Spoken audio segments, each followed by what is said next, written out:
Hello दोस्तों, आप सभी का स्वागत है इसके टेक्निकल क्लासेस में। तो चलिए दोस्तों, आज बात करेंगे साइंस और साइंस का पार्ट फिजिक्स होगा। और फिजिक्स में दोस्तों आज का चैप्टर है स्पीड एंड वेलोसिटी का पार्ट 3 होगा। इससे पिछला वाला वीडियो अगर आप लोग नहीं देखे हैं तो प्लीज़ आप लोग जा करके हमारे चैनल पे देख सकते हैं, और सारा वीडियो आप लोग को प्ले लिस्ट में मिल जाएगा। साइंस का वीडियो आप लोग अलग से मिल जाएगा बार के एग्जाम के लिए, और इससे बाहर कुछ आने वाला नहीं है एग्जाम में। तो आप लोग ज़रूर वीडियो को फुल वॉच कीजिएगा, ठीक है। किसी भी प्रकार का कोई दिक्कत हो तो आप लोग कमेंट कीजिएगा, जब आप लोगों को बहुत जल्द मिलेगा। आज का सबसे पहला प्रश्न से स्टार्ट करते हैं। आज का सबसे पहला प्रश्न दिया हुआ है, कह रहा है क्वेश्चंस में, वह भौतिक राशि है जो कभी भी ऋणात्मक नहीं हो सकती है, ठीक है ना। यानी कि कौन सी भौतिक राशि है जो कभी भी ऋणात्मक नहीं हो सकती है। तो देखिए दोस्तों, यानी कि दूरी है ना। दूरी जो है ये तो भौतिक राशि है, लेकिन कभी भी ऋणात्मक नहीं हो सकती है, ठीक है ना। ओनली फॉर ये धनात्मक रूप में रहता है। ऑप्शन ए में दिया है दूरी। राइट आंसर की बात किया जाए तो ऑप्शन इसका ए सही हो जाएगा, जो कि ऑप्शन ए में दिया है दूरी। तो करेक्ट आंसर की बात किया जाए तो ऑप्शन इसका ए सही हो जाएगा। जबकि बी में दिया हुआ है बल। बल जो है धनात्मक भी हो सकता है और ऋणात्मक भी हो सकता है, दोनों प्रकार का होगा। त्वरण भी यानी कि दोनों प्रकार का हो सकता है। साथ ही साथ वेग भी दोनों प्रकार का होगा, लेकिन ओनली फॉर दूरी जो है ऋणात्मक नहीं हो सकता है, ठीक है ना। चलिए आज का अगला प्रश्न पे चलेंगे। आज का अगला प्रश्न दिया हुआ है, कह रहा है क्वेश्चंस में, किसी पिंड के वेग समय का ग्राफ सरल रेखा में आता है तथा मूल बिंदु से गुजरते हुए एक्स अक्ष को छूता है। पिंड गतिशील है। यानी कि पिंड जो है किस रूप में गतिशील होगा।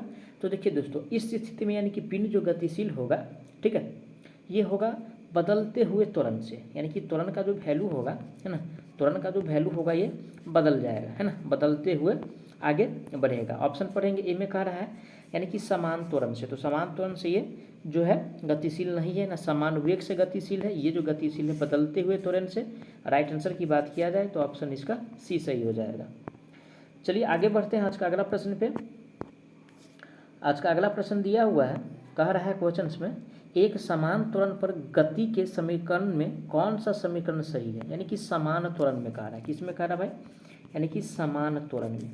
और जब समान त्वरण की बात है तो समझ जाइएगा, यानी कि गति का पहला नियम जो है ना वो पूछ रहा है। u+at होता है पहला नियम। क्या होता है, v बराबर u+at होता है पहला नियम। जब समान त्वरण हो साथ ही साथ गति का समीकरण पूछे थे तो समझना कि यानी कि पहला नियम पूछ रहा है इसमें। तो v बराबर पहला नियम जो होता है v बराबर u+at होता है, ठीक है ना। और सेकेंड नियम बराबर जो होता है s बराबर ut प्लस हाफ at² होता है, ठीक है। थर्ड नियम की बात किया जाए दोस्तों तो v² बराबर u² प्लस 2s होता है। तो ये सब ध्यान रखिएगा, आप लोगों को क्वेश्चन एग्जाम में बार बार इससे पूछा जाता है। तो राइट आंसर जो होगा दोस्तों इसका बी हो जाएगा, क्योंकि बी में दिया हुआ है v बराबर u+at। तो करेक्ट आंसर इसका बी सही हो जाएगा, ठीक है। चलिए आगे बढ़ते हैं नेक्स्ट क्वेश्चन पे। आज का अगला प्रश्न दिया हुआ है, कह रहा है क्वेश्चन में, किसी पिंड का वेग समरूप कहा जाता है, ठीक है। यानी कि पिंड का वेग को समरूप कब कहेंगे। देखिए दोस्तों, यानी कि पिंड का वेग को समरूप इस स्थिति में कहा जाता है जब वेग का मान और दिशा दोनों नियत हो। क्या है भाई, मान भी और साथ ही साथ यानी कि दिशा भी, दोनों यानी कि क्या होना चाहिए, नियत होना चाहिए। किस स्थिति में हो दोनों, तो नियत होना चाहिए। ऑप्शन पढ़ेंगे, ए में कह रहा है वेग का सिर्फ मान नियत हो। तो मान नियत रहने से जो है वेग समरूप नहीं कहा जाता है, न सिर्फ जो है वेग रहने से न समरूप कहा जाएगा। वेग और मान दोनों अगर नियत है तो इसको समरूप कह सकते हैं, जो कि ऑप्शन बी सी में दिया है, वेग और मान दोनों समरूप। राइट आंसर इसका सी सही हो जाएगा। आगे बढ़ेंगे नेक्स्ट क्वेश्चन पे। आज का अगला प्रश्न दिया हुआ, एक समान वृत्तीय गति में, ठीक है ना, यानी कि क्या कर रहे हैं, समान कौन सा गति में, तो समान जो है वृत्तीय गति में। और समान वृत्तीय गति में क्या होना चाहिए। चलिए ऑप्शन पढ़ते हैं। ऑप्शन ए में कह रहा है चाल एवं वेग दोनों अचर रहते हैं। तो ऐसा नहीं होता भाई, चाल जो है, ठीक है ना, इसमें जो है चाल जो है अचर रहता है, ठीक है, और वेग जो है यानी कि चर रहता है, ठीक है। वेग क्या रहता है, चर रहता है। चाल अचर वेग अचर, तो विद्युतीय गति होगा। ऑप्शन पढ़ेंगे, ए में कह रहा है चाल एवं वेग दोनों अचर, तो दोनों अचर नहीं होते हैं।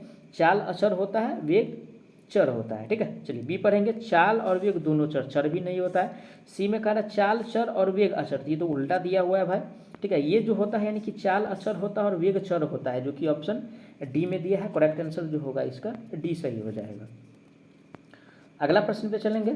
आज का अगला प्रश्न दिया हुआ है, कह रहा है क्वेश्चन में, वेग भी से चलती हुई कार का ड्राइवर ए ए दूरी पर अचानक सामने एक चौड़ी दीवार देखता है, उसे निम्नलिखित करना चाहिए। ए में कह रहा है तेजी से ब्रेक लगाना चाहिए, तो पहला जो स्टेप है भाई तेजी से ब्रेक तो लगाना ही चाहिए, है ना। क्या करना चाहिए, तेजी से ब्रेक लगाना चाहिए, पहला स्टेप ठीक है। बी पढ़ते हैं तेजी से मोड़ लेना चाहिए, ये भी करना चाहिए, अगर मोड़ भी ले तो कुछ ना कुछ बचाव तो होगा ही, स्टेप सेकेंड स्टेप भी सही है। सी पढ़ते ए और बी दोनों, तो चलिए ए और बी दोनों भी होगा। ऑप्शन डी में कहा इनमें से कोई नहीं, तो दो जो ऑप्शन दिया हुआ है सही है, तो ऑप्शन इसका यानी कि सी सही हो जाएगा, क्योंकि सी में दिया है बी, ए और बी दोनों, तो करेक्ट आंसर जो होगा दोस्तों ऑप्शन इसका सी सही हो जाएगा। ये माइंड से पूछा हुआ क्वेश्चन से, सीधा सी यानी कि दिमाग लगाने वाला क्वेश्चन से, कोई किताब से ये क्वेश्चन आपको मिलने वाला है नहीं।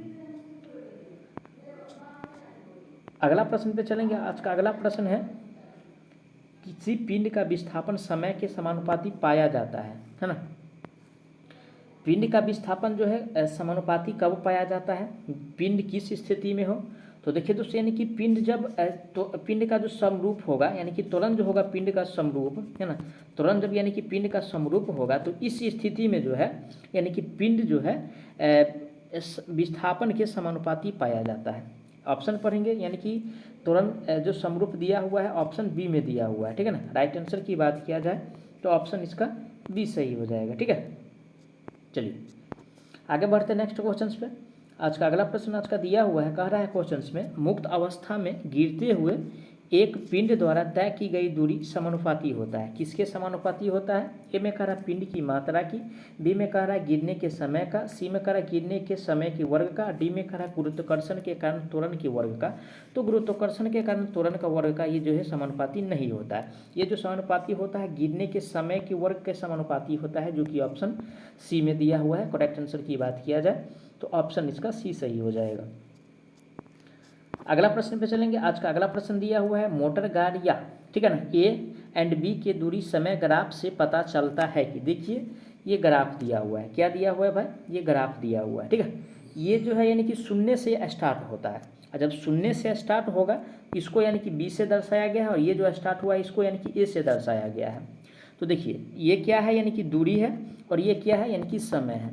और देखिए दोस्तों यानी कि इस फिगर को देखने से यही पता चलता है कि यानी कि बी का जो वेग है ना, बी का जो वेग है ए की अपेक्षा ज़्यादा है। क्या है भाई, बी का वेग ए की अपेक्षा ज़्यादा है। चलिए ऑप्शन पढ़ते हैं। ए में कह ए का समान वेग से चलती किंतु बी नहीं, ऐसा तो नहीं है भाई। बी में कह रहा पूरी दूरी तक बी की अपेक्षा ए अधिक वेग से चलती है, तो ए अधिक वेग से नहीं चलता है।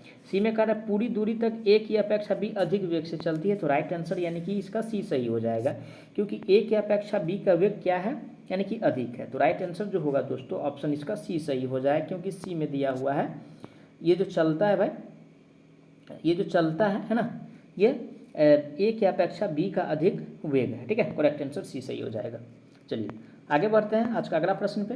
आज का अगला प्रश्न दिया हुआ है निम्नलिखित ग्राफ क्या प्रदर्शित करता है। ये ग्राफ दिया हुआ है, और दोस्तों यानी कि ये जो प्रदर्शित करता है ना, ये फिगर देखने से इस साइड क्या है यानी कि वेग है, और इस साइड यानी कि समय है।